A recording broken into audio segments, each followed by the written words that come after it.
ہمارے حضرت بہت استقامت والے تھے، لیکن پھر بھی فرماتے تھے کہ یہ اللہ کا فضل ہے کہ اللہ نے ہم پہ 5 نمازیں فرض کر دی، آپشنل نہیں رکھا۔ آپشنل ہوتی ہے نا، اختیاری ہوتی ہیں، تو شاید کوئی بھی نماز نہ ہوتی، ہم سے سوچتے ہی رہتے کہ چلو 5 نمازیں پڑھنا ثواب ہے تو پرسوں سے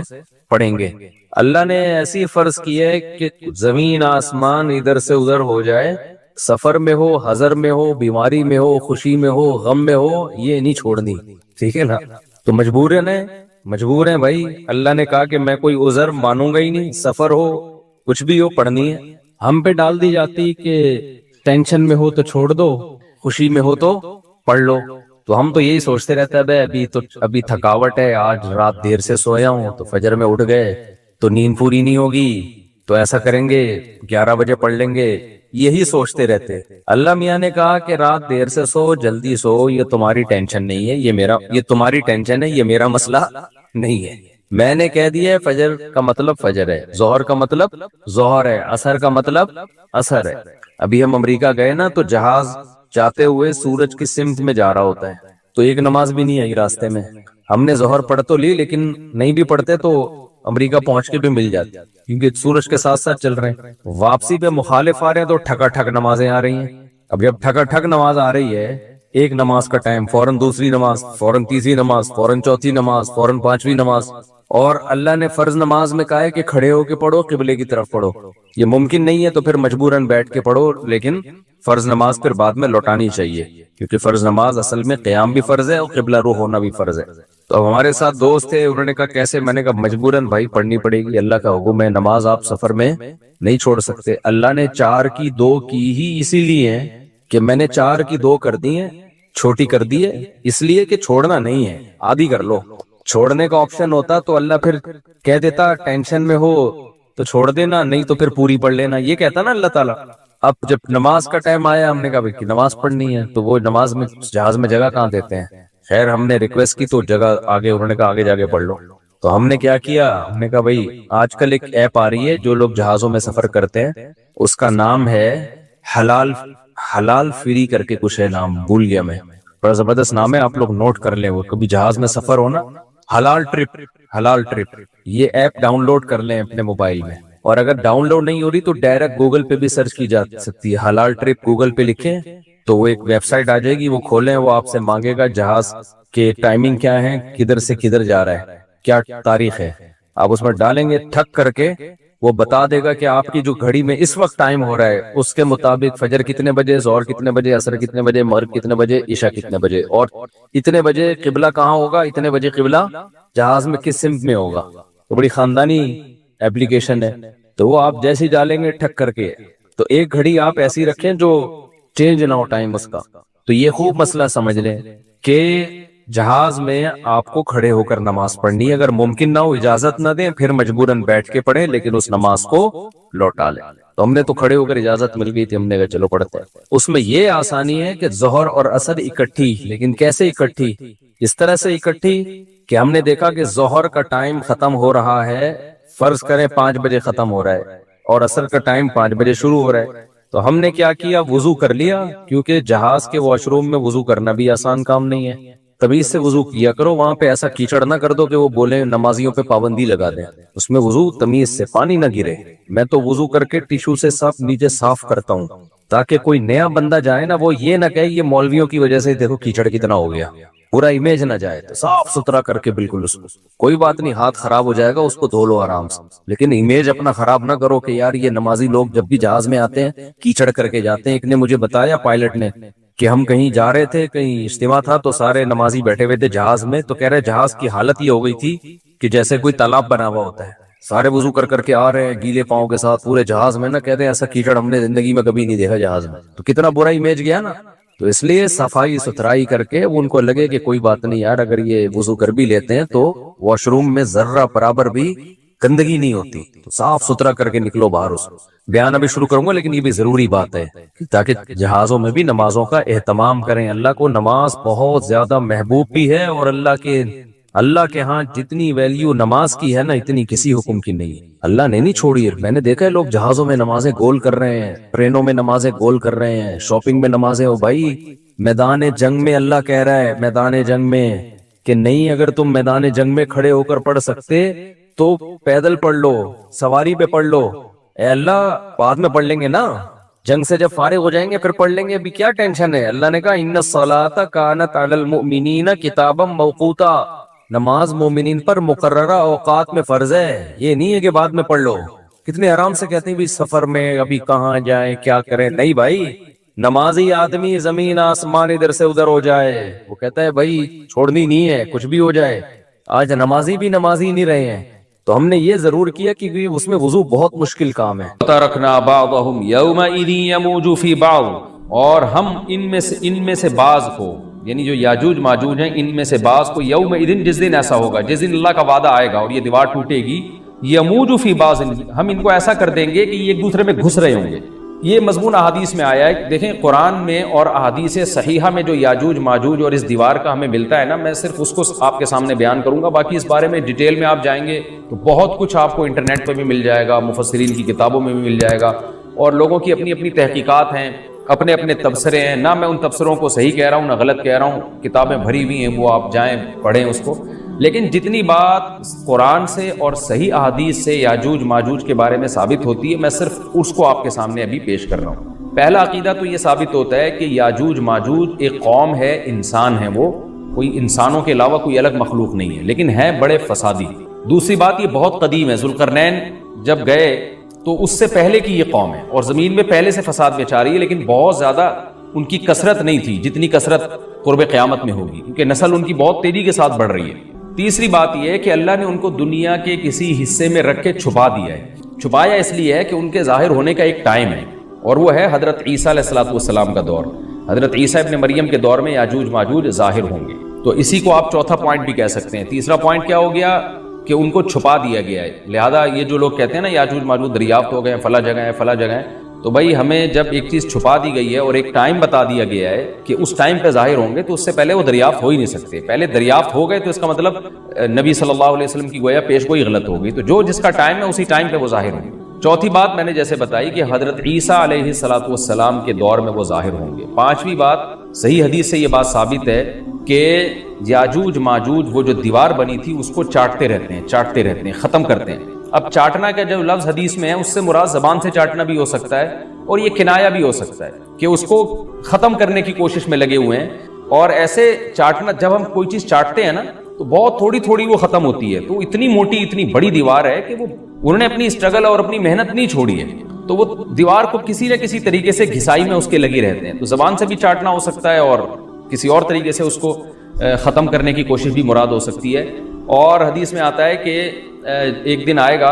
وہ جب ختم ہونے والی ہوتی ہے نا، تو وہ کہتے ہیں کہ ہم کل اس کو دوبارہ شروع کریں گے اور کل ہم اس کو ختم کر دیں گے، لیکن وہ اللہ تعالیٰ اپنی قدرت سے دوبارہ اس دیوار کو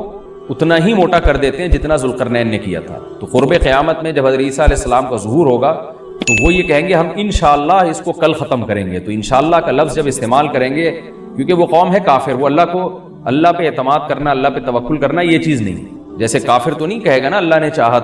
تو وہ اللہ پہ یقین نہیں رکھتے، تو وہ جب اللہ کا نام لیں گے اور کہیں گے کہ اللہ نے چاہا تو ہم اس کو کل ختم کر دیں گے، تو پھر اسلام کی وجہ سے وہ دیوار ختم ہو جائے گی۔ اس کی مثال ایسے جیسے حدیث میں آتا ہے، پچھلی قوموں میں ایک نوجوان تھا جو جادوگر کے پاس بھی جاتا تھا اور راہب کے پاس بھی جاتا تھا، جس کا سورہ بروج میں تذکرہ ہے، والسماء ذات البروج میں۔ تو جب وہ نوجوان پکڑا گیا، وہ مسلمان ہو گیا تھا، بادشاہ نے اس کو بھیجا تھا جادوگر کے پاس کہ جادو سیکھے، لیکن وہ راہب کے پاس جاتا، عیسائیت سیکھی اس نے اور نیک مسلمان بن گیا۔ تو بادشاہ نے اس کو قتل کرنے کی حتی الامکان کوشش کی، مگر وہ قتل نہیں ہو پا رہا تھا۔ بادشاہ نے اس کو پہاڑ پہ بھیجا اپنے سپاہیوں کو لے کے کہ پہاڑ سے لے جا کے اس کو گرا دو، لیکن اللہ نے مدد کی کہ وہ سپاہی گر گئے، یہ بچ گیا۔ بادشاہ نے حکم دیا اس کو سمندر میں لے جا کے غرق کر دو، وہ سارے سپاہی غرق ہو گئے، یہ بچ گیا۔ تو کسی بھی طرح سے اس کی قتل کی کوششیں کامیاب نہیں ہو رہی تھی، تو اس نے بادشاہ سے کہا کہ تو اگر مجھے قتل کرنا چاہتا ہے نا تو چوک پہ کھڑا کر کے تیر مجھے مار اور کہے کہ بسم اللہ ورب ھذا الغلام، اس نوجوان کے رب کے نام سے میں اس کو قتل کرتا ہوں، تو اللہ کا نام لے کے مجھے مارے گا تو میں قتل ہو جاؤں گا۔ نوجوان یہ قربانی اس لیے دے رہا تھا کہ بادشاہ جب پوری پبلک کے سامنے اللہ کا نام لے گا تو لوگوں کو یقین آ جائے گا کہ بھئی اللہ کا نام لینے سے تو کام ہو گیا، اور اللہ کا نام لیے بغیر کام نہیں ہو رہا تھا۔ تو جو بادشاہ اللہ کو مانتا نہیں تھا، آج اس کو بھی اللہ کا نام لینا پڑا ہے۔ تو نوجوان نے یہ قربانی اس لیے دی کہ بادشاہ جب اللہ کا نام لے گا لوگوں کو اللہ کی ذات پہ یقین آئے گا اور لوگ مسلمان ہو جائیں گے، عیسائیت کو قبول کر لیں گے۔ تو اس نوجوان نے یہ قربانی دی اور بادشاہ نے اللہ کا نام لے کے جب تیر مارا تو وہ نوجوان شہید ہو گیا، اور لیکن پورا ملک مسلمان ہو گیا، عیسائیت قبول کر لی۔ اور سورہ بروج میں پھر اللہ نے ان کا تبصرہ کیا، ان کا واقعہ بیان کیا ان کے بارے میں کہ کیسے بادشاہ نے خندقیں کھود کھود کے پوری قوم کو جو ہے وہ جو دین سے پیچھے نہیں ہٹے ان کو کس طرح سے آگ میں پھینک دیا ان سب کو۔ تو اس سے پتہ چلتا ہے کہ کافر بھی بعض دفعہ جب اللہ کا نام لیتا ہے نا تو اس کو دنیاوی فائدہ ہو جاتا ہے۔ تو یاجوج ماجوج بھی تنگ آ کر پھر اللہ کا نام لیں گے اور کہیں گے اللہ نے چاہا تو ہم اس دیوار کو کل ختم کر دیں گے، اور بالآخر وہ دیوار ختم ہو جائے گی۔ پھر قرآن کے الفاظ ہیں آگے کہ جب یہ دیوار ختم ہوگی وَتَرَكْنَا بَعْضَهُمْ يَوْمَئِذٍ۔ اچھا ہاں، میں بتا رہا تھا کہ حدیث سے کیا پوائنٹ پتہ چلتے ہیں، تو یہ 5 پوائنٹ ہو گئے۔ چھٹا پوائنٹ یہ کہ حضرت عیسیٰ ہی کے دور میں یہ کسی وبا کے ذریعے ہلاک ہو جائیں گے۔ حضرت عیسیٰ علیہ الصلوۃ والسلام اتنے زیادہ ہوں گے کہ ان سے لڑنا ممکن نہیں ہوگا، جیسے کہ قرآن میں بھی آ رہا ہے وَتَرَكْنَا بَعْضَهُمْ يَوْمَئِذٍ يَمُوجُ فِي بَعْضٍ، ہم ان میں سے بعض کو بعض کے اندر گھسا دیں گے، اتنی کثرت سے ایک دوسرے میں، یعنی اب آبادی کی کثرت بہت ہوگی، ان کی گھسے ہوئے ہوں گے ایک دوسرے میں، یہ جیسے چیونٹیاں اور مکوڑے ہوتے ہیں، تو ان سے لڑنا ممکن نہیں ہوگا۔ تو حضرت عیسیٰ علیہ الصلوۃ والسلام لوگوں کو لے کے کوہ طور پہ چلے جائیں گے، اور باقی مسلمان وہ اپنے اپنے گھروں کے اندر بند ہو جائیں گے، اور پھر اللہ کی طرف سے ایک وبا آئے گی، اور اس وبا میں یہ سارے کے سارے ہلاک ہو جائیں گے۔ اور پھر جب ہلاک ہو جائیں گے تو اتنی زیادہ ان کی لاشیں زمین پہ ہوں گی، اتنی زیادہ کہ انسانی آبادی ان کی لاشوں سے متعفن ہونا اور بیمار ہونا شروع ہو جائے گی، ان کی لاشوں سے بدبو اٹھے گی، اور ظاہر ہے انسان ہوں گے یہ، تو اس کی وجہ سے جو زمین کا ماحول خراب ہوگا۔ پھر حضرت عیسیٰ علیہ الصلوۃ والسلام اللہ سے دعا مانگیں گے کہ اللہ تعالیٰ ان کو کسی طرح ٹھکانے لگائے، کوئی انتظام کرے۔ پھر حدیث میں آتا ہے بارشیں ہوں گی اور سیلاب آئیں گے، اور ان کی لاشیں بہہ بہہ کے پانیوں میں جا کے، سمندروں میں جا کے ختم ہو جائیں گی، اللہ تعالیٰ ان کو اس طرح سے ٹھکانے لگائے گا۔ تو یہ یہاں تک جتنے بھی مضامین ہیں یہ صحیح احادیث سے ثابت ہیں۔ تو قرآن کہتا ہے وَتَرَكْنَا بَعْضَهُمْ يَوْمَئِذٍ يَمُوجُ فِي بَعْضٍ، ہم ان میں سے بعض کو بعض میں چھوڑ دیں گے، بہت کثرت ہوگی۔ وَنُفِخَ فِي الصُّورِ، اور پھر سور پھونکا جائے گا۔ قرآن میں تو یہ کہ سور پھونکا جائے گا، ایسے لگ رہا ہے جیسے فوراً پھونکا جائے گا، مگر احادیث میں تفسیر ہے کہ فوراً نہیں پھونکا جائے گا۔ یاجوج ماجوج قیامت کی نشانیوں میں سے ایک بہت بڑی نشانی ہوگی، یعنی اس بات کی علامت ہوگی کہ اب قیامت بہت قریب ہے۔ تو حضرت عیسیٰ ابن مریم علیہ السلام جب نازل ہوں گے، میں تھوڑی سی ترتیب بیان کر دیتا ہوں کہ کیونکہ بات یاجوج ماجوج کی چل رہی ہے تو اس سے منسلک جو واقعات ہیں جو اس دور میں ہوں گے وہ بھی میں اسی لیکچر کے ضمن میں بیان کر دیتا ہوں۔ ہمیں صحیح حدیث سے یہ پتہ چلتا ہے کہ قرب قیامت میں جب مسلمان بہت قسمہ پرسی میں ہوں گے تو خراسان سے لشکر اٹھے گا۔ خراسان یہ افغانستان اور ایران کا حصہ، اس علاقے کو نبی صلی اللہ علیہ وسلم کے دور میں خراسان کہا جاتا ہے، جس میں قندھار بھی آتا ہے، ایران کا بھی حصہ آتا ہے اس میں۔ تو یہاں سے لشکر اٹھے گا، مجاہدین لڑیں گے بہت بڑی تعداد میں، دنیا میں جہاد ہوگا، مسلمان ظلم کی چکی میں پس کے تنگ آ چکے ہوں گے، اور لڑتے لڑتے حدیث میں آتا ہے اتنی بڑی بڑی لڑائیاں ہوں گی کہ 1/3 مسلمان شہید ہو جائیں گے اس میں، 1/3 مجاہدین جو لڑنے والے ہوں گے، اور 1/3 جو ہوں گے وہ میدان جنگ سے بھاگ جائیں گے، اور 1/3 کو اللہ فتح عطا فرمائے گا۔ تو جو 1/3 میدان جنگ سے بھاگ جائیں گے، نبی صلی اللہ علیہ وسلم نے فرمایا ان کی توبہ کبھی قبول نہیں ہوگی۔ جو 1/3 شہید ہو جائیں گے وہ افضل ترین شہداء ہوں گے اس وقت کے، اور 1/3 کو اللہ تعالیٰ غلبہ عطا فرمائیں گے۔ ایک واقعہ تو ہمیں قرب قیامت میں نبی صلی اللہ علیہ وسلم سے یہ ملتا ہے صحیح حدیث سے۔ دوسرا ہمیں یہ ملتا ہے کہ قرب قیامت ہی میں مسلمان قسم پرسی کا شکار ہوں گے، تو تلاش کریں گے حضرت مہدی کو، کیونکہ حضرت مہدی وہ شخصیت ہیں جن پہ تمام نیک لوگ جمع ہو جائیں گے، اور وہ مسلمانوں کی میدان جنگ میں کمانڈ کریں گے، جہاد میں کمانڈ کریں گے۔ تو ان کو بیت اللہ میں تلاش کیا جائے گا،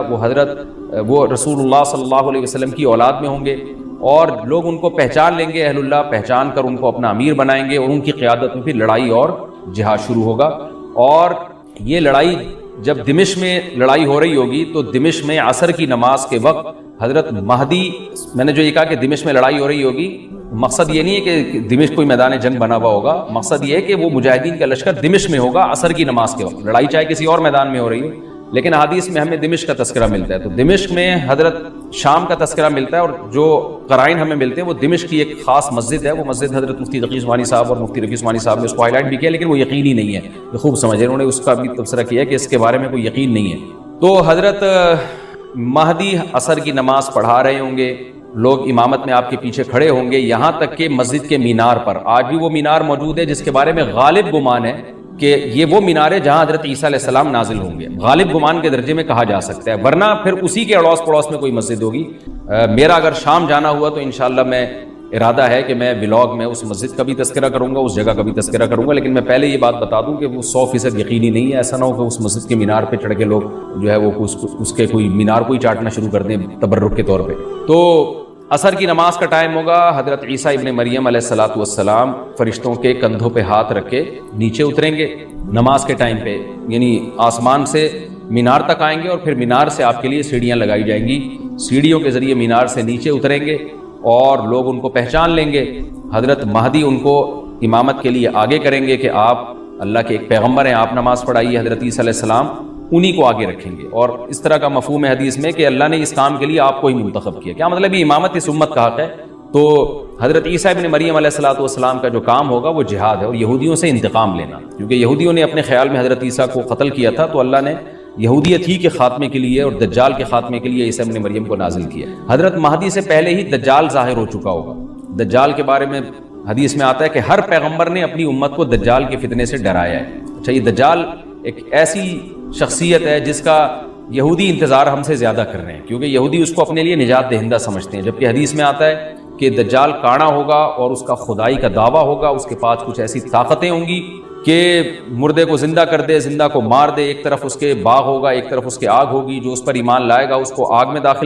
باغ میں داخل کرے گا، اور جو اس پر ایمان نہیں لائے گا اس کو آگ میں داخل کرے گا۔ اور رسول اللہ صلی اللہ علیہ وسلم نے فرمایا اس کی جو آگ ہے حقیقت میں وہ جنت کا باغ ہوگا، اور اس کا جو باغ ہے حقیقت میں وہ جہنم کی آگ ہوگی۔ تو جو نبی کی باتوں پہ یقین کرتے ہیں وہ دجال کے فتنے سے محفوظ رہیں گے۔ اور حدیث میں سورہ کہف کی بھی تلاوت کا حکم ہے، جمعے کے دن جو کہف کی تلاوت کرتا ہے اللہ اس کو دجال کے فتنے سے محفوظ رکھتا ہے۔ اب آپ دیکھیں یہ سورہ کہف میں ہی قیامت کی علامات کا تذکرہ ہے نا، تو شاید اسی وجہ سے کیونکہ جو سورہ کہف پڑھتا رہے گا وہ یاجوج ماجوج کے واقعات بھی پڑھتا رہے گا اور اللہ کی قدرت کے واقعات بھی پڑھتا رہے گا، تو دجال کے فتنے سے اللہ اس کو اس برکت سے بچا کے رکھیں گے، فتنے سے محفوظ رکھیں گے۔ تو وہ ایسی طاقتیں دکھائے گا، بے وقوف لوگ اس پہ ایمان لے آئیں گے۔ حدیث میں آتا ہے کہ کاڑا کبھی بھی خدا نہیں ہو سکتا، یعنی اس کی تو ایک آنکھ ہوگی نہیں، لیکن بے وقوف لوگ اس کے یہ کچھ ظاہری کمالات دیکھیں گے، یہ نہیں دیکھیں گے کہ یہ تو شکل بھی اس کی اچھی نہیں ہے، یعنی خدا کم از کم جمال والا ہوتا ہے نا، یہ تو ہے بھی کاڑا، اور اس کے بڑا بڑا کافر بھی لکھا ہوا ہوگا واضح طور پر، جس سے پتہ چلے گا۔ لیکن احمق اور بیوقوف لوگ جیسے روحانی عامل کو کچھ شعبدے دیکھ کر ان پہ سے متاثر ہو جاتے ہیں نا، روحانی عاملوں کے شعبدے دیکھ کے، تو ایسے ہی دجال کے شعبدے دیکھ کے متاثر ہوں گے۔ تو بہت لوگوں کو، خلقت کو، بہت بڑی امت کو گمراہ کرے گا دجال، اہل اللہ کو اللہ تعالیٰ اس کے فتنے سے محفوظ رکھے گا۔ پھر حضرت عیسیٰ ابن مریم جب نازل ہوں گے تو وہ دجال کو قتل کریں گے۔ حدیث میں آتا ہے کہ نیزے کے ذریعے گھوڑے پہ بیٹھ کے قتل کریں گے۔ علماء نے اس حدیث کا دو مطلب بیان کیے ہیں کہ یا تو اس کا مطلب یہی ہے کہ واقعی گھوڑے پہ بیٹھیں گے، نیزہ استعمال کریں گے، اور زمین جو ہے وہ اتنی پہلے اس سے جنگیں ہو چکی ہوں گی کہ لوگ دوبارہ تلواروں گھوڑوں کی طرف آ جائیں گے۔ اس بات کا امکان ہے، ہر ملک ایٹمی طاقت بن چکا ہے، تو اگر یہ ایٹم بم سارے ملک آپس میں چلا دیں تو ہم دوبارہ گدے گھوڑوں والی زندگی پر آ جائیں گے، ٹیکنالوجی ساری تباہ برباد ہو جائے گی، انسان کی ترقی۔ تو اس بات کا بھی امکان ہے کہ کوئی اس سے پہلے ہو سکتا ہے کوئی ایسی جنگ عظیم ہو کہ انسانیت دوبارہ پہاڑوں پتھروں کے دور میں آ جائے۔ لیکن ظاہر یہ معلوم ہوتا ہے کہ رسول اللہ صلی اللہ علیہ وسلم نے جو کلام کیا ہے، ظاہر ہے اس دور کے لحاظ سے جو لوگوں کے جہاں تک جو لوگوں کی مینٹل اپروچ ہے وہاں تک، تو نبی صلی اللہ علیہ وسلم میزائل یا اور ٹینکوں کا تذکرہ کرتے تو کیا سمجھ میں آتا؟ تو گھوڑے سے مراد ہے جو اس زمانے کا گھوڑا ہوگا، اور نیزے سے مراد ہے اس زمانے کا جو اسلحہ ہوگا، کیونکہ نیزہ نبی کے دور کا ایک مناسب اسلحہ تھا اور گھوڑا نبی کے دور کی میدان جنگ کی ایک مناسب سواری تھی۔ تو اس سے یہ بھی پتہ چلتا ہے کہ ہو سکتا ہے عیسیٰ ابن مریم نیزے کے بجائے کلاشنکوف کا استعمال کر لیں، تو یعنی وہ نیزہ جو ہے وہ اس کلاشنکوف کی یا جو بھی اسلحہ اس وقت حضرت عیسیٰ ابن مریم استعمال کریں گے اس کی ایک تعبیر ہے، تو اس کا بھی پورا امکان ہے۔ تو ہمیں بہرحال اتنا ایمان ہمارے لیے ضروری ہے کہ دجال کو قتل کرنے والی جو ذات ہے، جو شخصیت ہے، وہ عیسیٰ ابن مریم علیہ الصلوۃ والسلام، تو حضرت عیسیٰ کے ذریعے اللہ تعالیٰ دجال کو قتل کریں گے، اور حضرت عیسیٰ کی قیادت میں زبردست جہاد ہوگا۔ حدیث میں آتا ہے کہ عیسیٰ ابن مریم اس دنیا کو امن سے بھر دیں گے، اتنا امن ہو جائے گا اور اتنی مالی فراوانی ہوگی، اتنی مالی، کیونکہ دنیا میں مال بہت ہے، ڈسٹریبیوشن صحیح نہیں ہے، جو تقسیم ہے نا مال کی وہ ظالمانہ ہے، جس کی وجہ سے غریب سے غریب تر ہے، امیر سے امیر تر ہے۔ حضرت عیسیٰ ابن مریم ایسا نظام قائم کریں گے کہ جس سے مال کی صحیح تقسیم، اور لوگ اٹھیں گے زکوٰۃ کا مستحق تلاش کریں گے اور لوگوں کو زکوٰۃ کا مستحق نظر نہیں آئے گا، غریب تلاش کرنا مشکل ہو جائے گا۔ یعنی ایک آدمی، حدیث کا مفہوم ہے کہ زکوٰۃ لے کے گھومتا رہے گا اور اس کو کوئی غریب نہیں ملے گا، اتنی مالی فراوانی ہو جائے گی۔ پھر ترمذی کی روایت میں آتا ہے کہ اللہ کی طرف سے برکتیں ایسی نازل ہوں گی کہ بڑے بڑے انار پیدا ہوں گے، بڑے بڑے انگور پیدا ہوں گے، زمین اپنی برکتیں کھول دے گی، اور حضرت عیسیٰ علیہ السلام خنزیر کو بھی دنیا سے ختم کر دیں گے، خنزیر کی نسل کو ختم کر دیا جائے گا، وَيَضَعُ الْجِزْيَةَ، اور جزیہ کا نظام ختم، اما الاسلام و اما السیف، یا تو تلوار یا اسلام، اس کے علاوہ نہیں۔ تو نبی صلی اللہ علیہ وسلم کو اللہ نے جس مقصد کے لیے دنیا میں بھیجا تھا، اس مقصد کی جو تکمیل ہے وہ عیسیٰ ابن مریم کے ذریعے۔ باقی اس میں حکمتیں کیا ہیں، اس پر میرے الگ سے بیانات موجود ہیں کہ اللہ نے حضرت عیسیٰ ابن مریم کا انتخاب کیوں کیا اس کام کی تکمیل کے لیے، اسی امت میں کوئی کیوں منتخب نہیں کر لیا، یا یہ کہ پیغمبر صلی اللہ علیہ وسلم ہی کے ذریعے پوری دنیا میں اسلام کو غالب کر دیا جاتا، اس میں کیا حکمتیں ہیں، اس پر میرے الگ سے بیانات موجود ہیں۔ ابھی تو میں کوشش کرتا ہوں کہ تفسیر سے میں جو ٹو دا پوائنٹ بات ہے اس سے یہاں اس لیکچر میں نہ ہٹ۔ تو اسی وقت حضرت عیسیٰ ابن مریم اس کو یاجوج ماجوج کو قتل کریں گے اور دنیا انصاف سے بھر جائے گی، اور اللہ تعالیٰ نے جو پیغمبروں کو دنیا میں بھیجا تھا اس کا مقصد کیفیت اور کمیت دونوں لحاظ سے حاصل ہو جائے گا۔ اس کے بعد پھر آہستہ آہستہ دنیا میں زوال شروع ہوگا،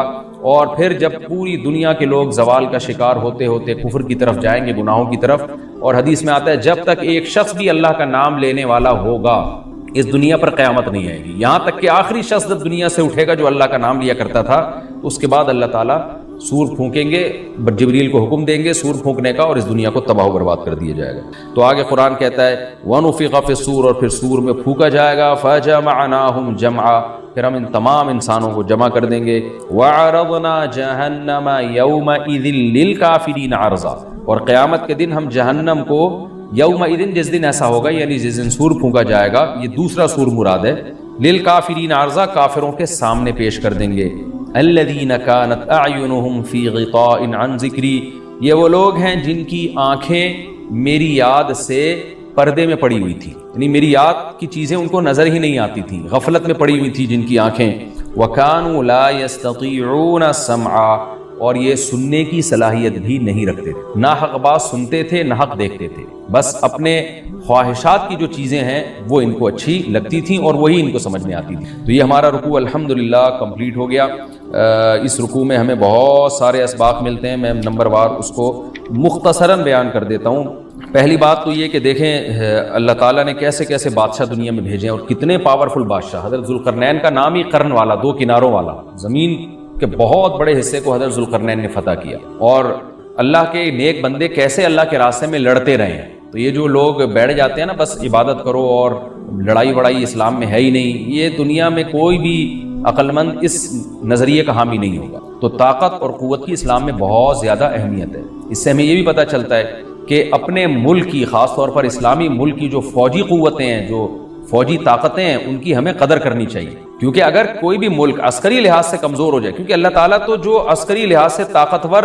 قومیں تھیں اللہ نے ان کا کتنا تذکرہ کیا، ہاں وہ اللہ کے باغی نہ ہو۔ تو اسلامی ملک میں کوئی بھی اسلامی کنٹری ہے، چاہے سعودی عرب ہے، چاہے پاکستان ہے، چاہے ترکی ہے، کوئی بھی اسلامی کنٹری ہے، اس کی فوج کی قدر کرنی چاہیے، کیونکہ اسی کی وجہ سے ملک کا بارڈر محفوظ ہوتا ہے۔ اگر مسلمان عسکری لحاظ سے کمزور ہونا شروع ہو جائیں تو کافر ہمیں گاجر مولی کی طرح کاٹنا شروع کر دیں، اسلام دشمن قوتیں ہمیں کھا جائیں، ختم کر دیں ہمیں کھا کے۔ تو نیک قوتوں کو اپنی بقا کے لیے ہمیشہ سے ایک اسلحے کی اور طاقت کی ضرورت رہتی ہے، اس کی اہمیت اسلام میں بہت زیادہ ہے۔ موسیٰ علیہ السلام کے بعد کتنے بڑے بڑے جنگی کمانڈر پیدا ہوئے، ذوالقرنین کا اللہ نے کیسا تذکرہ کیا، ذوالقرنین کی عبادت کا کہیں بھی تذکرہ نہیں، حالانکہ وہ بڑے عبادت گزار بھی تھے۔ داؤد علیہ السلام کی عبادت کا تذکرہ بھی ہے، ان کی تلوار اور طاقت کا تذکرہ بھی ہے۔ تو اللہ تعالیٰ جہاں عبادت کا تذکرہ کرتے ہیں تو طاقت اور قوت کا بھی تذکرہ کرتے ہیں، اس سے عسکری لحاظ سے اپنے آپ کو مضبوط کرنے کی اہمیت کا ہمیں پتہ چلتا ہے کہ اسلام میں اس کی بڑی اہمیت ہے۔ کسی بھی اسلامی ملک کی فوج کا مورال کسی بھی لحاظ سے ڈاؤن نہیں ہونا چاہیے، اور عسکری لحاظ سے وہ کسی بھی لحاظ سے کمزور نہیں ہونی چاہیے، اور اس کو چاہیے کہ اعدوا لهم ما استطعتم من قوہ پر عمل کرے۔ قرآن کہہ رہا ہے روز بروز اپنی طاقت اور قوت میں اضافہ کرنے کی کوشش کرو، اس سے مسلم قوم کو کبھی بھی غافل نہیں ہونا چاہیے، اور کوئی بھی ایسا کام جس سے مسلمان قوتیں اور طاقتیں کمزور ہونا شروع ہو جائیں، اس کام سے ہمیں بچنا چاہیے۔ دوسری بات ہمیں یہ پتہ چلی کہ اللہ تعالیٰ نے اہل اسلام کے ذمے پوری دنیا کی ذمہ داری لگائی ہے، کسی ایک ملک کی نہیں۔ جتنے بھی پیغمبر آئے ہیں جب وہ دنیا فتح کرنا شروع کی ہے تو کہیں رکے نہیں ہیں وہ کہ بھئی یہاں تک، اس سے آگے نہیں جانا، ان کی صلاحیت ہی ختم ہو گئی ہو، وسائل ہی ختم ہو گئے ہوں تو الگ بات ہے۔ تو پوری دنیا ہے جس میں اللہ کے دین کو غالب کرنا ہے، اب اس کا طریقہ کیا ہوگا؟ ظاہر ہے جو جس زمانے میں سوٹیبل طریقہ ہو وہ اختیار کیا جائے گا. تو حضرت ذوالقرنین پہلے انتہائی مشرق کی طرف گئے ہیں جہاں سورج نکلتا ہے، تو وہاں سے جہاں سے آبادی شروع ہو رہی ہے، اور ان کا خیال تھا کہ اب آگے آبادی نہیں ہے، تو پھر جا کے اسٹاپ کیا ہے. مغرب میں بھی ایسے ہی، شمال میں بھی ایسے ہی. تو ہمیں جب دیکھتے ہیں کہ جب صحابہ کرام نے دنیا فتح کرنا شروع کی ہے تو ہمیں مسلمان کمانڈروں میں بھی ایسے واقعات ملتے ہیں کہ وہ علاقے فتح کرتے کرتے سمندر کے کنارے پہنچے اور انہوں نے سمندر کو دیکھ کے کہا کہ تیرے آگے بھی آبادی ہوتی نا تو ہم اللہ کا کلمہ وہاں بھی بلند کرتے. یہ دور تھا مسلمانوں کا، اور یہ عیسیٰ ابن مریم دوبارہ پھر وہی کریں گے، پوری دنیا کو فتح کریں گے. تو حضرت ذوالقرنین کے اس واقعے سے پتہ چلتا ہے کہ پوری دنیا کی ذمہ داری اللہ نے ہمیشہ سے اہل اللہ پہ لگائی ہے، اور وہ پوری دنیا میں اللہ کے دین کو غالب کرنے کی کوشش میں ہمیشہ سے لگے رہے. تیسری بات ہمیں پتہ چلتی ہے کہ اسباب اور وسائل کی اہمیت. حضرت ذوالقرنین نے جب اتنا پہاڑوں کے بیچ میں اتنا یعنی لوہے کی پلیٹیں لگا کے تانبا پگھلا کے آہنی دیوار بنائی ہے تو خوش ہوئے ہیں. ھذا رحمت من ربی، یہ میرے رب کی رحمت ہے. تبھی تو اللہ کا شکر ادا کیا نا، خوشی پہ شکر ادا کیا جاتا ہے. تو اس سے یہ بھی پتہ چلتا ہے کہ سائنس اور ٹیکنالوجی، دیکھیں یہ کام ٹیکنالوجی کے بغیر ممکن نہیں تھا. تبھی تو اس قوم نے کہا نا ذوالقرنین سے کہ ہم پیسے آپ کو دیں گے، لیکن ہمارے پاس وہ وسائل نہیں ہیں، وہ ٹیکنالوجی نہیں ہے ہمارے پاس. اور بظاہر ایسا لگتا ہے کہ ان کے پاس لوہا بھی تھا، تانبا بھی تھا، کیونکہ حضرت ذوالقرنین اب یہ تو نہیں ہے نا کہ زمین کے مشرق کی طرف دوبارہ لوہا جمع کرنے گئے ہوں، تو وہیں سے جو کچھ ہوگا نکالا ہوگا. تو وسائل اس قوم کے پاس تھے، ٹیکنالوجی نہیں تھی کہ اس لوہے کو اور اس تانبے کو پگھلا کے دونوں پہاڑوں کے بیچ میں پلیٹیں کیسے بنانی ہیں اور ان کو کیسے ان کے بیچ میں تانبا کر کے کہانی دیوار بنائی ہے. یہ ٹیکنالوجی ان کے پاس نہیں تھی. تو اس سے ہمیں ٹیکنالوجی کی ویلیو کا بھی پتہ چلتا ہے. آج مسلمان اس میں بھی بہت پیچھے چلے جا رہے ہیں اور اس کو مذہب سمجھنا شروع کر دیا ہے. یہ بات بھی غلط ہے. حضرت ذوالقرنین نے اتنی طاقت اور قوت کا استعمال کیا اور اتنے زبردست طریقے سے اس وقت جو بھی اس سوٹیبل ٹیکنالوجی تھی اس کا استعمال کر کے دو پہاڑوں کے بیچ کے راستے کو بند کر دیا اور اس پہ خوشی منائی حضرت ذوالقرنین نے. یہ نہیں کہا کہ بھئی اس سے کچھ بھی نہیں ہوتا، اصل میں تو بس انسان کو چاہیے کہ وہ اللہ اللہ کیا کرے بیٹھ کے، اور یہ کیا اللہ سے بس مدد مانگو، اللہ ہی. یاجوج ماجوج کے بارے میں ان کو کہہ دیتے ہیں ذوالقرنین کہ تم سب رات کو تہجد میں اٹھ کے دعائیں مانگو، اللہ یاجوج ماجوج سے تمہیں بچا لے گا. نہ حضرت ذوالقرنین نے کہا دعائیں بھی مانگو، یقیناً حکم دیا ہوگا دعائیں مانگنے کا، لیکن ہم پورے اسباب اور وسائل استعمال کریں گے، لوہے کی پلیٹیں بنائیں گے، تانبے کو پگھلائیں گے، اوپر چڑھائیں گے اور اس طرح سے پوری مضبوط دیوار بنائیں گے. آج مسلمان ہاتھ پہ ہاتھ رکھ کے بیٹھ گیا ہے اور وظیفوں میں اور جو ہے بس وہ چند صبح شام کے وظیفے پڑھ کے وہ سمجھتا ہے کہ ساری دنیا کے سارے مسائل کا حل اس سے ہو جائے گا. ایسا نہیں ہے. آپ کو بہت زیادہ ترقی کرنی ہے، بہت زیادہ اسباب و وسائل میں آپ کو غیر مسلموں سے آگے نکلنا ہے. جیسے کہ قرون اولا کا مسلمان نکلا تھا، تبھی اللہ نے اس کے لیے دنیا میں فتوحات کے دروازے کھولے تھے. تو اللہ ہمارے لیے فتوحات کے دروازے جبھی کھولے گا جب ہم عبادت کے ساتھ ساتھ سائنس اور ٹیکنالوجی کے میدان میں بھی آگے بڑھنے کی کوشش کریں. اور ہمیں قرب قیامت کی علامتیں بھی اس رکوع میں پتہ چلتی ہیں. ایک واقعہ تو ہمیں قرب قیامت میں نبی صلی اللہ علیہ وسلم سے یہ ملتا ہے صحیح حدیث سے. دوسرا ہمیں یہ ملتا ہے کہ قرب قیامت ہی میں مسلمان قسم پرسی کا شکار ہوں گے تو تلاش کریں گے حضرت مہدی کو، کیونکہ حضرت مہدی وہ شخصیت ہیں جن پہ تمام نیک لوگ جمع ہو جائیں گے اور وہ مسلمانوں کی میدان جنگ میں کمانڈ کریں گے، جہاد میں کمانڈ کریں گے. تو ان کو بیت اللہ میں تلاش کیا جائے گا. وہ رسول اللہ صلی اللہ علیہ وسلم کی اولاد میں ہوں گے اور لوگ ان کو پہچان لیں گے، اہل اللہ پہچان کر ان کو اپنا امیر بنائیں گے اور ان کی قیادت میں پھر لڑائی اور جہاد شروع ہوگا. اور یہ لڑائی جب دمشق میں لڑائی ہو رہی ہوگی تو دمشق میں عصر کی نماز کے وقت حضرت مہدی، میں نے جو یہ کہا کہ دمشق میں لڑائی ہو رہی ہوگی، مقصد یہ نہیں ہے کہ دمشق کوئی میدان جنگ بنا ہوا ہوگا، مقصد یہ ہے کہ وہ مجاہدین کا لشکر دمشق میں ہوگا عصر کی نماز کے وقت. لڑائی چاہے کسی اور میدان میں ہو رہی ہو، لیکن احادیث میں ہمیں دمشق کا تذکرہ ملتا ہے. تو دمشق میں حضرت شام کا تذکرہ ملتا ہے اور جو قرائن ہمیں ملتے ہیں وہ دمشق کی ایک خاص مسجد ہے. وہ مسجد حضرت مفتی تقی عثمانی صاحب اور مفتی رفیع عثمانی صاحب نے اس کو ہائی لائٹ بھی کیا، لیکن وہ یقینی نہیں ہے. یہ خوب سمجھے، انہوں نے اس کا بھی تبصرہ کیا کہ اس کے بارے میں کوئی یقین نہیں ہے. تو حضرت مہدی عصر کی نماز پڑھا رہے ہوں گے، لوگ امامت میں آپ کے پیچھے کھڑے ہوں گے، یہاں تک کہ مسجد کے مینار پر آج بھی وہ مینار موجود ہے جس کے بارے میں غالب گمان ہے کہ یہ وہ مینار ہے جہاں حضرت عیسیٰ علیہ السلام نازل ہوں گے. غالب گمان کے درجے میں کہا جا سکتا ہے، ورنہ پھر اسی کے اڑوس پڑوس میں کوئی مسجد ہوگی. میرا اگر شام جانا ہوا تو انشاءاللہ میں ارادہ ہے کہ میں ولاگ میں اس مسجد کا بھی تذکرہ کروں گا، اس جگہ کا بھی تذکرہ کروں گا. لیکن میں پہلے یہ بات بتا دوں کہ وہ 100% یقینی نہیں ہے. ایسا نہ ہو کہ اس مسجد کے مینار پہ چڑھ کے لوگ جو ہے وہ اس کے کوئی مینار کو ہی چاٹنا شروع کر دیں تبرک کے طور پہ. تو عصر کی نماز کا ٹائم ہوگا. حضرت عیسیٰ ابن مریم علیہ الصلوۃ والسلام فرشتوں کے کندھوں پہ ہاتھ رکھ کے نیچے اتریں گے نماز کے ٹائم پہ، یعنی آسمان سے مینار تک آئیں گے اور پھر مینار سے آپ کے لیے سیڑھیاں لگائی جائیں گی، سیڑھیوں کے ذریعے مینار سے نیچے اتریں گے اور لوگ ان کو پہچان لیں گے۔ حضرت مہدی ان کو امامت کے لیے آگے کریں گے کہ آپ اللہ کے ایک پیغمبر ہیں، آپ نماز پڑھائیے۔ حضرت عیسیٰ علیہ السلام انہی کو آگے رکھیں گے، اور اس طرح کا مفہوم ہے حدیث میں کہ اللہ نے اس کام کے لیے آپ کو ہی منتخب کیا۔ کیا مطلب یہ امامت اس امت کا حق ہے؟ تو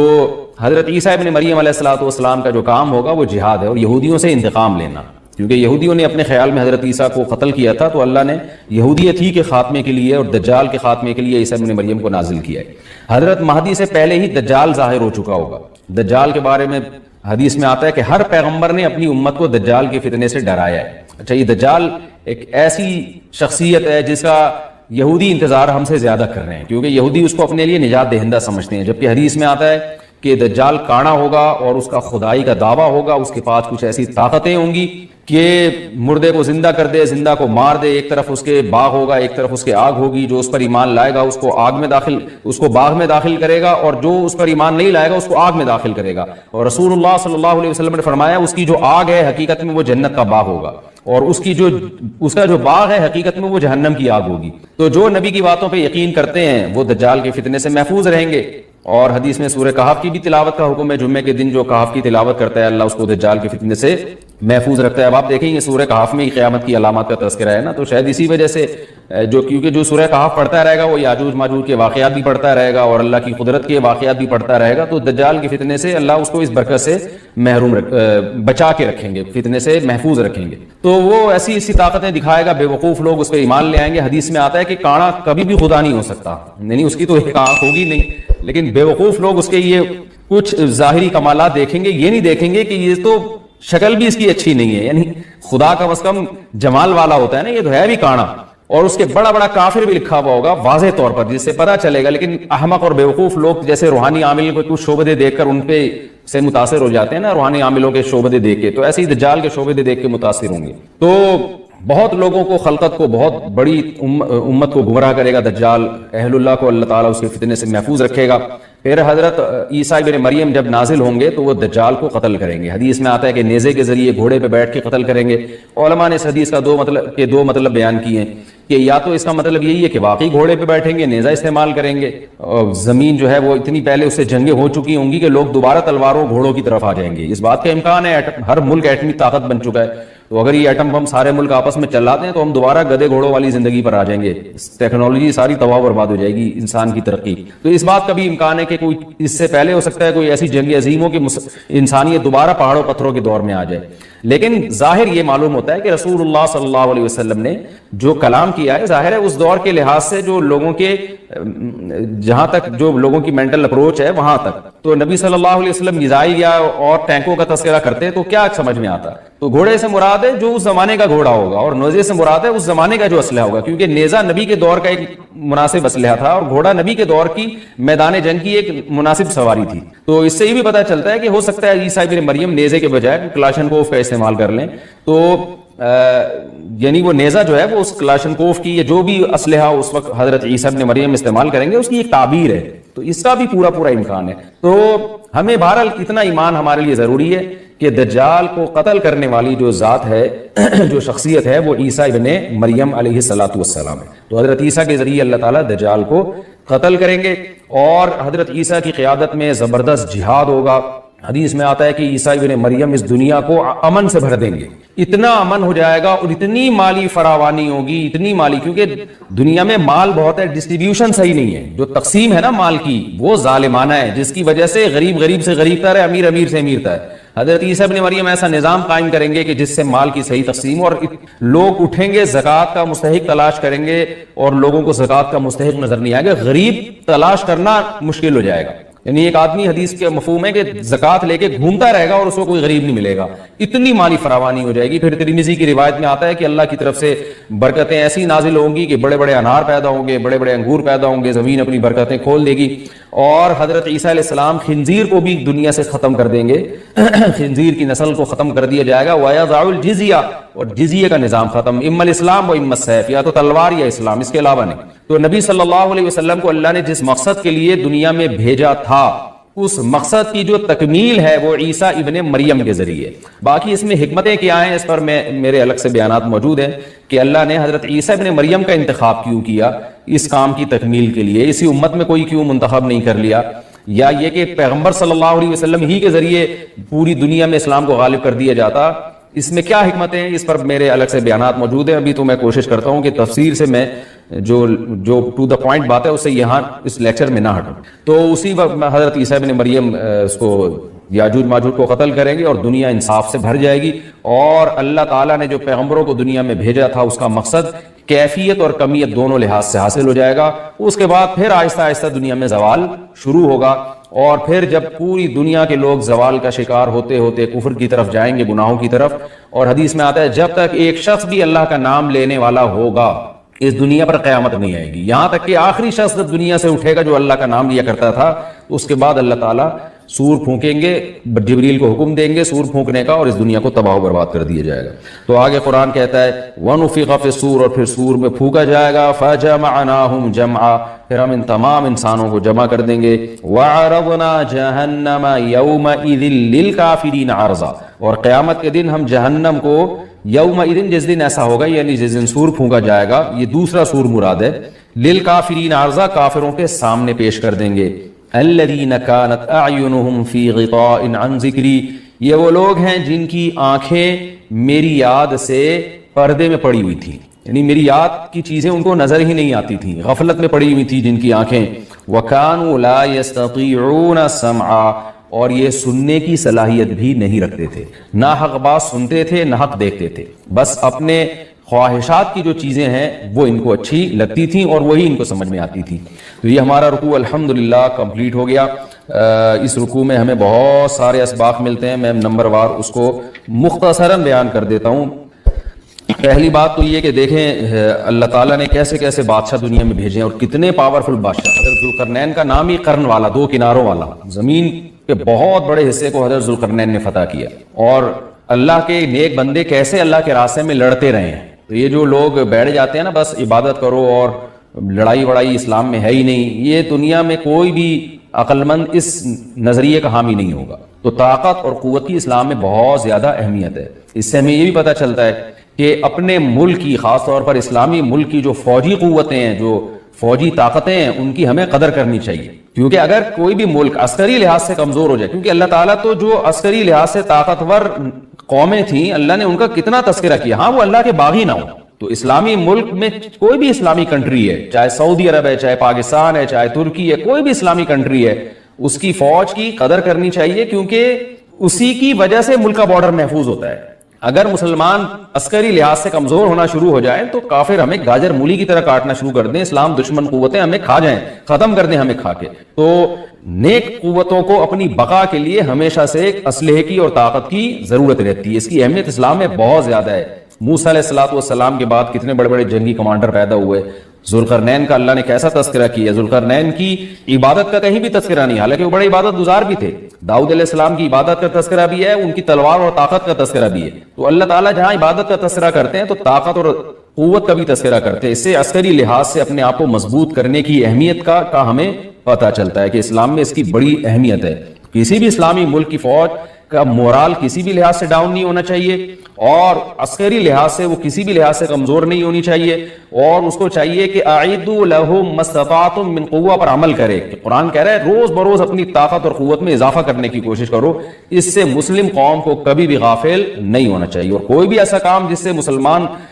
قوتیں اور طاقتیں کمزور ہونا شروع ہو جائیں, اس کام سے ہمیں بچنا چاہیے. دوسری بات ہمیں یہ پتہ چلی کہ اللہ تعالیٰ نے اہل اسلام کے ذمے پوری دنیا کی ذمہ داری لگائی ہے, کسی ایک ملک کی نہیں. جتنے بھی پیغمبر آئے ہیں جب وہ دنیا فتح کرنا شروع کی ہے تو کہیں رکے نہیں ہیں وہ کہ بھئی یہاں تک, اس سے آگے نہیں جانا. ان کی صلاحیت ہی ختم ہو گئی ہو, وسائل ہی ختم ہو گئے ہوں تو الگ بات ہے. تو پوری دنیا ہے جس میں اللہ کے دین کو غالب کرنا ہے. اب اس کا طریقہ کیا ہوگا, ظاہر ہے جو جس زمانے میں سوٹیبل طریقہ ہو وہ اختیار کیا جائے گا. تو حضرت ذوالقرنین پہلے انتہائی مشرق کی طرف گئے ہیں, جہاں سورج نکلتا ہے تو وہاں سے جہاں سے آبادی شروع ہو رہی ہے، اور ان کا خیال تھا کہ اب آگے آبادی نہیں ہے تو پھر جا کے اسٹاپ کیا ہے۔ مغرب میں بھی ایسے ہی، شمال میں بھی ایسے ہی۔ تو ہمیں جب دیکھتے ہیں کہ جب صحابہ کرام نے دنیا فتح کرنا شروع کی ہے تو ہمیں مسلمان کمانڈروں میں بھی ایسے واقعات ملتے ہیں کہ وہ علاقے فتح کرتے کرتے سمندر کے کنارے پہنچے اور انہوں نے سمندر کو دیکھ کے کہا کہ تیرے آگے بھی آبادی ہوتی نا تو ہم اللہ کا کلمہ وہاں بھی بلند کرتے۔ تو یہ دور تھا مسلمانوں کا، اور یہ عیسیٰ ابن مریم دوبارہ پھر وہی کریں گے، پوری دنیا کو فتح کریں گے۔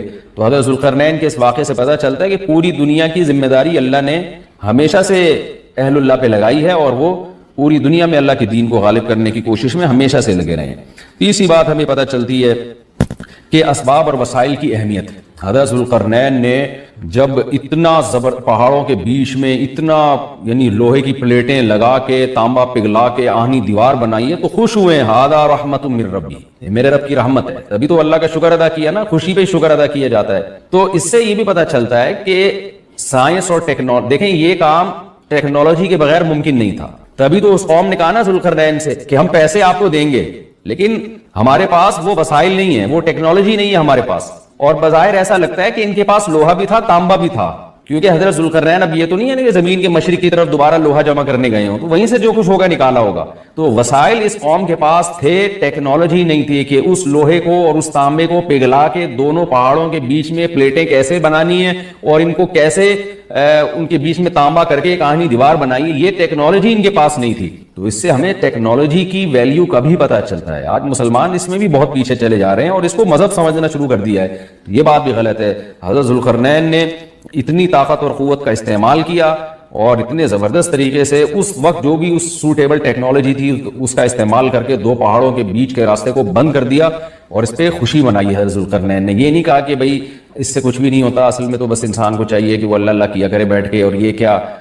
اللہ سے بس مدد مانگو، اللہ ہی۔ یاجوج ماجوج کے بارے میں ان کو کہہ دیتے ذوالقرنین کہ تم سب رات کو تہجد میں اٹھ کے دعائیں مانگو، اللہ یاجوج ماجوج سے تمہیں بچا لے گا۔ نہ نہ نہ، حضرت ذوالقرنین نے کہا دعائیں بھی مانگو، یقیناً حکم دیا ہوگا دعائیں مانگنے کا، لیکن ہم پورے اسباب اور وسائل استعمال کریں گے، لوہے کی پلیٹیں بنائیں گے، تانبے کو پگھلائیں گے، اوپر چڑھائیں گے اور اس طرح سے پوری مضبوط دیوار بنائیں گے۔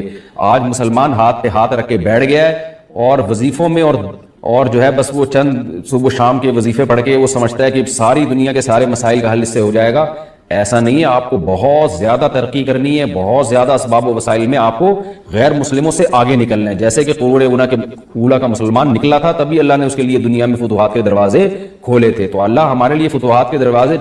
وہ اتنی بات ملتی ہے کہ آپ صلی اللہ علیہ وسلم ہی کے نسب میں حضرت مہدی ہوں گے، ان کا نام آپ صلی اللہ علیہ وسلم کے نام جیسا ہوگا، قریش میں سے ہوں گے، اور جس دور میں آئیں گے وہ حضرت عیسیٰ علیہ السلام بھی انہی کے بعد فوراً نازل ہوں گے، اس دجال بھی اسی وقت ظاہر ہوگا۔ یہ تینوں چیزیں ایک ہی وقت پہ ہوں گی، دجال، حضرت عیسیٰ علیہ السلام اور حضرت مہدی۔ اور حضرت مہدی دمشق میں مسجد میں نماز کے لیے کھڑے ہوں گے کہ اچانک حضرت عیسیٰ علیہ السلام فرشتوں کے کندھوں پہ ہاتھ رکھ کے دمشق کے مینار پہ اتریں گے، پھر وہاں سے سیڑھیوں سے نیچے آئیں گے کیونکہ دارالاسباب میں داخل ہو چکے ہیں۔ حضرت مہدی ان سے کہیں گے کہ آپ نماز پڑھائیں، وہ انکار کریں گے۔ حضرت مہدی کی اقتداء میں حضرت عیسیٰ علیہ السلام نماز پڑھیں گے اور پھر دونوں کی اقتداء میں جہاد ہوگا۔ تو مجاہدین کے امام ہوں گے حضرت مہدی۔ اتنی بات ہمیں معلوم ہوتی ہے، چند باتیں اور ہیں روایات میں جو ملتی ہیں۔ یہ ہمیں ڈیٹ نہیں بتائی گئی ہے، سن نہیں بتایا گیا، سال نہیں بتایا گیا، اس بارے میں صدیوں سے لوگ پیش گوئیاں کر رہے ہیں کہ فلاں سن میں آئیں گے، فلاں سن میں آئیں گے۔ بڑے بڑے لوگوں نے پیش گوئیاں کی ہے تو 100% غلط ثابت ہوئی ہیں۔ تو اب بھی لوگ پیش گوئیاں کر رہے ہیں کہ 2025 میں آئیں گے، کوئی کہہ رہے 2030 میں آئیں گے۔ تو گورنمنٹ کی طرف سے کوئی پابندی نہیں ہے، کوئی بھی کچھ بھی کہہ سکتا ہے۔ نبی صلی اللہ علیہ وسلم نے اس کو مبہم رکھا ہے، صحابہ نے مبہم رکھا، نہ صحابہ نے نبی سے تاریخ پوچھی، نہ مہینہ پوچھا، اور نہ نبی نے بتایا۔ اور ایسی چیزوں میں اسلام اس کو مجمل ہی رکھتا ہے، کیونکہ وہ مہینہ آتا اور اس مہینے میں کوئی بھی اٹھ کے مہدی کا دعویٰ کر دیتا تو کنفیوژن پیدا ہو جاتی نا۔ اس لیے ہمیں اس پر مبہم ایمان ضروری ہے، مجمل ایمان ضروری ہے۔ مبہم تو نہیں کہیں گے، مجمل کا مطلب تفصیل ہمیں معلوم نہیں ہے، بس ہمیں پتہ ہے کہ ایک وقت آنے والا ہے قرب قیامت میں کہ حدیث میں آتا ہے خراسان سے ایک لشکر اٹھے گا اور اللہ اس کو فتح عطا فرمائیں گے۔ حدیث میں آتا ہے کہ مجاہدین لڑیں گے اور اتنی بڑی جنگ ہوگی کہ آپ صلی اللہ علیہ وسلم نے فرمایا کہ 1/3 مجاہدین اس میں جو لڑنے والے ہوں گے وہ شہید ہو جائیں گے، جو اس وقت کے سب سے افضل ترین شہداء ہوں گے، اور 1/3 مجاہدین وہ ہوں گے جو لڑائی کی شدت اور سختی کی وجہ سے میدان چھوڑ کے بھاگ جائیں گے۔ یہ وہ لوگ ہوں گے جن کی اللہ کبھی بھی توبہ قبول نہیں کرے گا، اور 1/3 ہوں گے جن کو اللہ دنیا پہ غلبہ عطا کرے گا، کفر پہ غلبہ عطا کرے گا۔ تو یہ اس وقت پھر حضرت مہدی کی قیادت میں جہاد ہوگا اور پوری دنیا میں امن قائم ہو جائے گا۔ حضرت عیسیٰ ابن مریم بھی اسی وقت نازل ہوں گے، دجال کو قتل کریں گے، اور ایک اور دفعہ، یعنی ایک دفعہ تو اسلام دنیا میں غالب آ چکا ہے، تو ایک اور دفعہ اسلام حضرت مہدی حضرت عیسیٰ ابن مریم کے ذریعے پوری دنیا میں غالب آ جائے گا، اور ہر طرف خیر ہی خیر ہوگی، جزیے کا نظام ختم ہو جائے گا، اور اللہ تعالیٰ اپنی برکتوں کو کھول دے گا، آسمان کی برکتیں، خوب بارشیں برسیں گی۔ ایک روایت میں آتا ہے، ترمذی کی روایت ہے، اتنے بڑے بڑے انار پیدا ہوں گے کہ اس کے چھلکے کو لوگ سائبان کے طور پہ استعمال کریں گے، ایک ایک انگور کا دانہ کئی لوگ نچوڑ کے پیئیں گے، یعنی برکتیں اللہ کی طرف سے ایسی کھل جائیں گی، تو پوری دنیا میں امن ہوگا۔ تو یہ جو نبی صلی اللہ علیہ وسلم کی جو بعثت تھی نا، آپ صلی اللہ علیہ وسلم کی، وہ کیا تھی؟ قرآن میں آتا ہے لِيُظْهِرَهُ عَلَى الدِّينِ كُلِّهِ، آپ صلی اللہ علیہ وسلم کو دنیا میں اس لیے بھیجا گیا تاکہ آپ دین کو پوری دنیا میں غالب کر دیں۔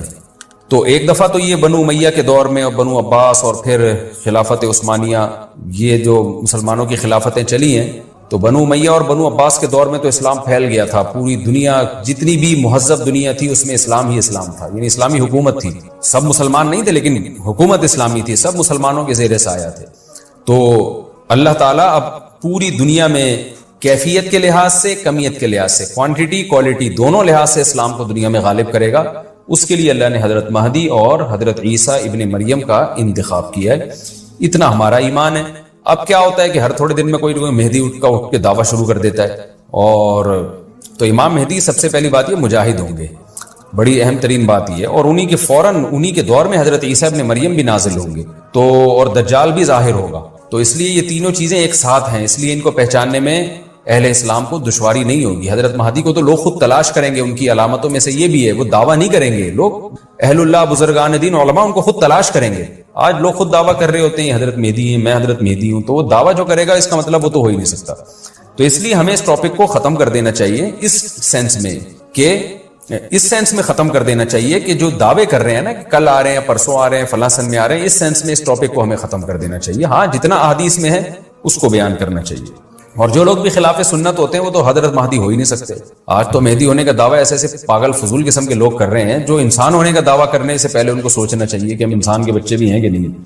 اچھا، یہ بھی انہوں نے پوچھا ہے کہ کیا امام مہدی نبی ہوں گے، امام مہدی نبی ہوں گے یا صحابی؟ اس بارے میں وضاحت فرما دیں۔ نہ وہ نبی، اللہ نے اس قوم کو چھپایا ہوا ہے، حدیث میں آتا ہے کہ یہ نکلنے کی کوشش کرتے ہیں، دیوار چاٹتے ہیں، جب ختم ہونے والی ہوتی ہے تو کہتے ہیں ہم کل دوبارہ شروع کریں گے۔ اللہ اکبر، اللہ اکبر۔ اس میں یاجوج ماجوج کا اللہ نے تذکرہ کیا ہے کہ حضرت ذوالقرنین جو تھے انہوں نے ایک علاقے کو فتح کیا، تو وہاں لوگوں نے کہا کہ یاجوج ماجوج نے زمین میں فساد مچایا ہوا ہے، تو ہم آپ کو چاہتے ہیں کچھ اجرت دیں، آپ یاجوج ماجوج سے ہمیں بچا لیں۔ تو حضرت ذوالقرنین نے فرمایا کہ مجھے اجرت کی ضرورت نہیں ہے، جو اللہ نے مجھے وسائل دی ہیں ان وسائل کے ہوتے ہوئے مجھے تمہاری کمیشن کی ضرورت نہیں۔ کیا کیا؟ بلغ بین الصدین، آتونی زور الحدید حتی اذا ساوا بین الصدفین قال انفخوا حتی اذا جعلہ نارا قال آتونی افر علیہ قطرہ۔ دو پہاڑ تھے، ان کے درمیان وادی کو نا سیسا بھر کے، لوہے کو پگھلا کے سیسا بھر کے راستہ بند کر دیا ان کا۔ قرب قیامت میں نازل نکلیں گے وہ، وَتَرَكْنَا بَعْضَهُمْ يَوْمَئِذٍ يَمُوجُ فِي بَعْضٍ۔ اللہ فرماتے ہیں کہ پھر ایک وقت آئے گا کہ یہ نکل آئیں گے اور ایک دوسرے میں گھسے ہوئے ہوں گے، اتنے زیادہ ہوں گے۔ حدیث میں اس کی تفصیل آئی ہے کہ قرب قیامت میں یاجوج ماجوج نکلیں گے اور زمین میں فساد مچائیں گے۔ حضرت عیسیٰ علیہ السلام ان سے جنگ کریں گے اور ان کو قتل کر دیں گے، اور حدیث میں آتا ہے کہ یہ اتنی کثرت سے ان کے لاشیں ہوں گی کہ پوری دنیا متعفن ہو جائے گی بدبو سے۔ تو پھر اللہ بارشوں کو برسائے گا اور ان کی ندی نالوں میں، دریاؤں میں ان کی لاشوں کو ڈالا جائے گا، بہہ جائیں گے یہ، اور اس طرح سے ختم ہوں گے یہ۔ اب ایک بڑا سوال یہ ہوتا ہے کہ یہ ہیں کون؟ دوسرا سوال یہ ہیں کہاں؟ ہیں کون؟ انسان ہیں، شرپسند انسان ہیں، اس سے آگے اللہ نے ہمیں کچھ نہیں بتایا۔ کہاں ہیں یہ بھی نہیں بتایا۔